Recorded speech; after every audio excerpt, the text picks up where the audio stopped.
South का वो actor Siddharth, जिसे एक्टर कहना भी एक तरह से बहुत बड़ा पाप होगा, क्योंकि मैं उसकी किसी भी फिल्म के बारे में नहीं जानता हूं।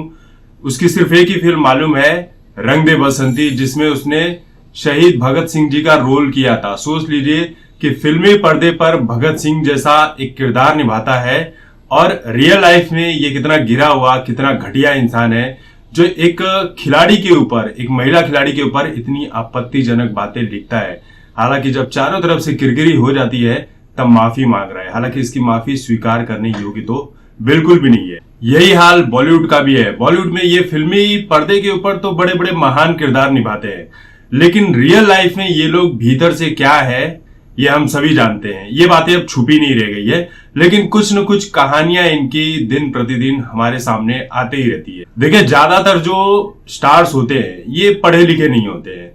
8वीं 9वीं 10वीं फेल, 12वीं फेल, यही तक होते हैं। जो थोड़े बहुत पढ़े लिखे होते हैं वो समझदारी की बातें करते हैं, या तो फिर उन्हें साइडलाइन कर दिया जाता है। जैसे कि सुशांत सिंह राजपूत जैसे लोग जो इंटेलिजेंट होते हैं उन्हें साइडलाइन कर दिया जाता है। बाकी ये जो नेपोटिज्म से बने हुए स्टार्स हैं, इन्होंने पैसे पहले से ही देखे हैं, बचपन से ही देखे हैं, सोने के चम्मचों में खाना खाया है, तो इन्हें दूसरों को किस तरह से रिस्पेक्ट देनी है, क्या मान सम्मान देना है, ये इन्हें पता नहीं होता है। इनके भीतर जन्मजात घमंड पहले से ही मौजूद होता है। सलमान खान ने एक फिल्म की थी सुल्तान नाम की। इस फिल्म में सलमान खान पहलवान बने थे और ये फिल्म काफी अच्छी चली थी। लेकिन इसी दौरान सलमान खान ने मीडिया को एक इंटरव्यू दिया था। जो इंटरव्यू में प्रमोशन के दौरान जो बातें कर रहे थे, वहां पर सलमान खान कहते हैं कि पहलवान बनने का रोल मेरे लिए साधारण नहीं था। मैं जब भी रिंग से बाहर आता था तो ऐसा लगता था कि जैसे कोई रेप पीड़ित महिला चल रही है। अब आप सोच लीजिए कि सलमान को क्या रेप के बारे में वाकई जानकारी है कि जिस महिला के साथ रेप जैसी घटना होती है उसकी शारीरिक और मानसिक दशा क्या होती है। ये सलमान खान जैसे लोग नहीं समझ सकते, क्योंकि ये बाहरी दुनिया, क्योंकि ये लोग बाहर से ही चमकदार हैं, अंदर से ये लोग कुछ भी नहीं पता, अंदर से एकदम गिरे हुए घिनौने टाइप के लोग हैं। सलमान ने इसके लिए माफी जरूर मांगी थी, लेकिन ये तो हमारे देश में आम चलन हो गया है कि पहले गलतियां करो, कुछ भी बयान दे दो, बाद में माफी मांग लो। हैरानी की बात तो सबसे ज्यादा ये भी हुई कि वहीं बगल में अनुष्का शर्मा भी बैठी हुई थी और बाकी मीडिया वाले लोग, ये लोग भी उस बयान पर हंसते हुए नजर आ रहे थे। सोचिए, रेप जैसे बयान पर ये लोग हंसते हुए नजर आ रहे हैं। ये है हमारे देश की गिरी हुई मीडिया और गिरे हुए बॉलीवुड कलाकार। एक बेटी पर एक पिता और बेटी का रिश्ता कैसा होता है ये बताने की जरूरत नहीं है, लेकिन फिल्मी दुनिया में अगर बेटी और पिता के रिश्तों को शर्मसार तरीके से देखना है तो आप महेश भट्ट और पूजा भट्ट से सीख सकते हैं।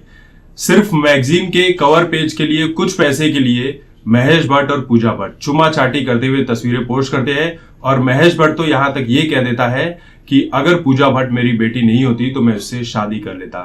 सोचो, जिसकी नीयत इतनी बुरी है उसने बेटी के साथ क्या क्या गुल खिलाए होंगे, ये भी बताने की जरूरत नहीं है। पत्रकारों का प्रमोशनल इवेंट था, वहां पर आलिया भट्ट से किसी ने ये पूछ लिया कि क्या आप पूजा भट्ट की लड़की है, जिस बात को लेकर आलिया भट्ट बहुत भड़क गई थी। सोच लीजिए कि कहां तक लोग क्या क्या सोच लेते हैं।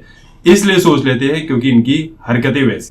अब ये उन लोगों के लिए जो मेरा खान कह के एक दूसरे से भिड़ते हुए नजर आते हैं। आमिर खान ने शाहरुख खान के लिए कहा था कि शाहरुख खान मेरे तलवे चाट रहा था और मैं उसे बिस्किट खिला रहा था। आप इसके पहले कुछ और सोच ले, मैं आपको बता दूं कि शाहरुख मेरे कुत्ते का नाम है। सोचिए, आमिर ने शाहरुख के लिए कुत्ते वाला शब्द इस्तेमाल किया था, तब किसी को कोई प्रॉब्लम नहीं होती, लेकिन इनके बारे में न्यूज दिखा दो तो इनके भाई जो चाहने वाले इन्हें बुरा लग जाता है।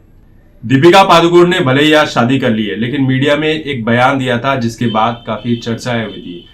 मीडिया में दीपिका पादुकोण ने रणबीर कपूर के लिए कहा था कि रणबीर कपूर को मैं कुछ भी गिफ्ट करने से बेहतर है कि उसे कॉन्डोम गिफ्ट कर दूं, क्योंकि उसे इसकी ज्यादा जरूरत है। इसी तरह करीना कपूर ने एक इवेंट में कहा था कि मेरी जो फिल्म होगी हीरोइन, वो फैशन से कहीं ज्यादा बेहतर होगी। तो जिस पर प्रियंका चोपड़ा ने कह दिया था कि अंगूर ना मिले तो खट्टे। क्यों? क्योंकि करीना कपूर खान को आज तक कोई भी नेशनल फिल्म अवार्ड नहीं मिला है। एक 2 टके का कॉमेडियन है वीर दास। इसने भी कुछ दिन पहले अमेरिका में जाकर इंडिया के खिलाफ एक आपत्तिजनक बयान दिया था। इसने ये बयान दिया था कि भारतीय पुरुष जो होते हैं दिन में महिलाओं की पूजा करते हैं और रात में उनका रेप करते हैं। इस बयान को ज्यादातर जो देश विरोधी लोग हैं, जो मोदी के खिलाफ होते हैं, जो देश के खिलाफ होते हैं, उन्होंने इस बयान को सही ठहराया, क्योंकि भाई मोदी विरोध में दुनिया में कितनी भी चीजें गलत हो जाए उसका सपोर्ट करना है। तो वीरदास जैसे लोगों का सपोर्ट करने वाले लोग भी वीरदास के जैसे ही हैं। और वीरदास ने कुछ नया नहीं किया था, शायद वीरदास ने अपने जिंदगी का अनुभव शेयर किया था। बताओ, ऐसे ऐसे लोग हैं जो इन जैसे बेवकूफों को अपना आइडल मानते हैं, इनकी पूजा करते हैं, इनके तलवे चाटते हैं। कल जो मैंने वीडियो बनाई थी कि इस तरह के सेलिब्रिटी ऑब्सेस्ड जो पीपल होते हैं, जो इनकी पूजा करते हैं, इनके पीछे पागल होते हैं, ये लेस इंटेलिजेंट होते हैं, ये बात बिल्कुल 16 आने सच है।